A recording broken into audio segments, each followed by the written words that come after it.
We gather here tonight to bring women back to their rightful place. The Testaments, a new Hulu original series from the executive producers of The Handmaid's Tale. It's easier to accept a story than believe that the people around you are monsters. The battle isn't over. There comes a time when you have to take action, when you have to choose your own destiny. Never quite as it seems.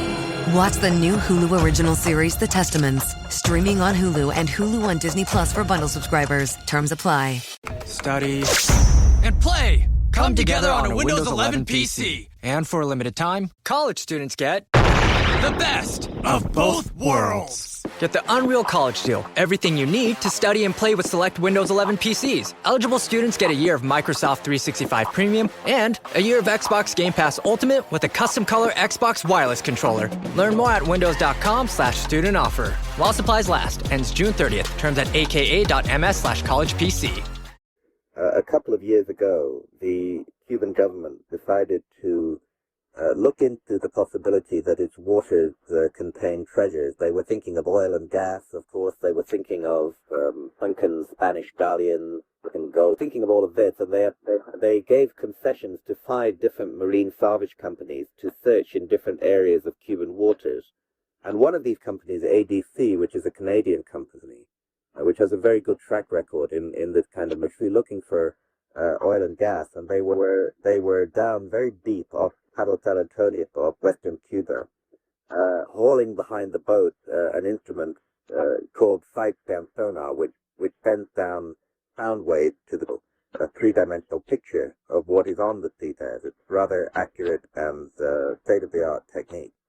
And suddenly their side-scan normal and expected images of the seabed around Cuba, at, I repeat, a depth of 2,200 feet, began to send back images of what seems to be whole city blocks, temples, structures that look ceremonial and designed, pyramid-shaped obelisks. The whole thing looked exactly like a city, but deep underwater and lost from human sight for thousands. When you need to build up your team to handle the growing chaos at work, use Indeed Sponsored Jobs. It gives your job post the boost it needs to be seen and helps reach people with the right skills, certifications, and more. Spend less time searching and more time actually interviewing candidates who check all your boxes. Listeners of this show will get a $75 sponsored job credit at Indeed.com/podcast. That's Indeed.com/podcast. Terms and conditions apply. Need a hiring hero? This is a job for Indeed Sponsored Jobs. Choice Hotels get you more of what you value. Comfort Inn, it's calling your name. Save on the stay. Oh, and free waffles are yours to claim. Book direct at choicehotels.com.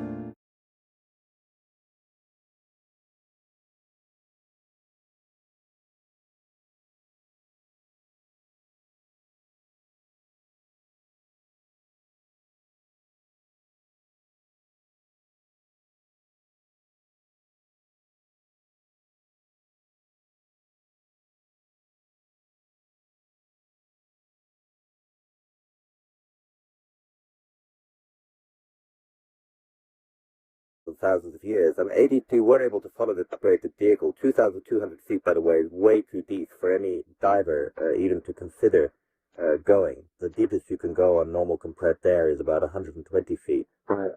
And even with highly complex mixed gases, the diver rarely goes deeper than 400 or 500 feet. So a depth of 2,200 feet is coming. So the next step was to send down a remotely operated vehicle with a camera.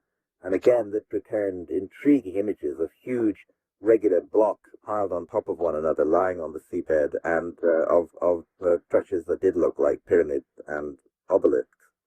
So the first evidence from this site is extremely intriguing. Now, of course, as we mentioned earlier, we're surrounded by a universe of scientists who no magical mystery anywhere in the past. So instead of the first response of scientists around the world being one of active enthusiasm and interest in this discovery, the first response universally would try to debunk it, to say that no, it's not of interest, it's of no value, we don't want to know about this, it's just natural phenomena. But ADC continues their work. They've had some backing from mainstream geologists now who accept that this does not look like anything that one could find on the seabed. National Geographic are flirting with putting some money into it, and it may be that the team will go back with a mini-sub next year to further investigate this. I report this discovery at some length in Underworld. I think it's very important to illustrate the general point, which is that around our coastlines, underwater, in areas that no research has ever been done, we can expect to find ruins and remains which will force us to completely rethink our whole picture of the past of the human race. General public, that new information is coming out, which is forcing us to the more democratic environment that we live in now concerning information, where it's possible for you and I to have a conversation like this and people to listen to it, and that this will change the balance, and that mainstream science will be forced to go on the record and recognize every attempt to debunk and discredit the discovery. But sooner or later, if it is what it seems to be, then it's going to come out. I'm convinced of that. That's the fascinating and major problem with the Cuba issue.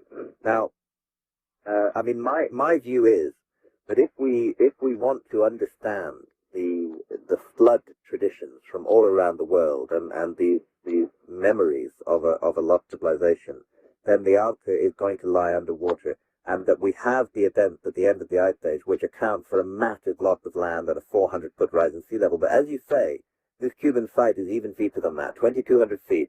How did it get down? It's not just sea level 10 or 12,000 years ago that accounts for the submergence of this. Something else happened as well, and perhaps we're talking about a gigantic earthquake or a landslide that carried this material down to a much greater depth. In that one particular, and who's to say it didn't happen in others, because again, if you go back to the mythology, to the stories that everybody's heard of, the story of Atlantis, which is peculiarly appropriate to this discovery, because the Cuban discovery is in the right kind of area for that mysterious place that the Greek philosopher Plato called Atlantis. Now, the Atlantis story, quite clearly, as it was passed down to us by Plato, includes a description not only of a gigantic global flood, but also of it being accompanied by tremendous earthquakes and a submergence of land. So I think that precisely the kind of conditions that are described in the myth, and which science now confirms afflict our ancestors at the end of the Ice Age, in other words,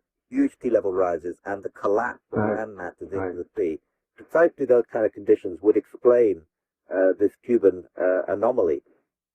Put before us something that previously there has never been, which is incontrovertible evidence, absolutely solid, definite evidence that nobody can deny of a lost civilization. We're a long way from that yet, but we're heading in the right direction. There's enough of general awareness about this discovery and other discoveries that I draw attention to in Underworld. For example, discoveries again of what appear to be two major cities off the northwest coast of India. All of this is beginning to come into context now, and I don't believe that people will accept for it just to be ignored by mainstream science.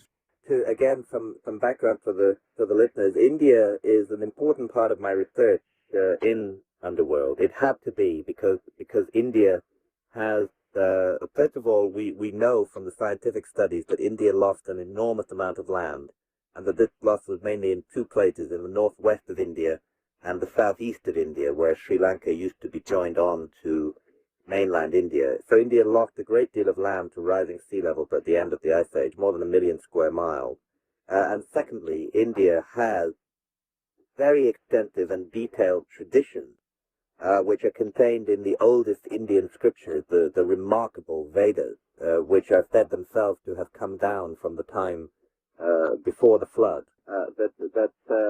That India contains this detailed memory of a former civilization which achieved a very high level of development. It's virtually unknown. It was very difficult to me 8 years ago to get hold of the entire texts of the Vedas. I did, because they were translated into English in the 19th century, but these texts are difficult to obtain now.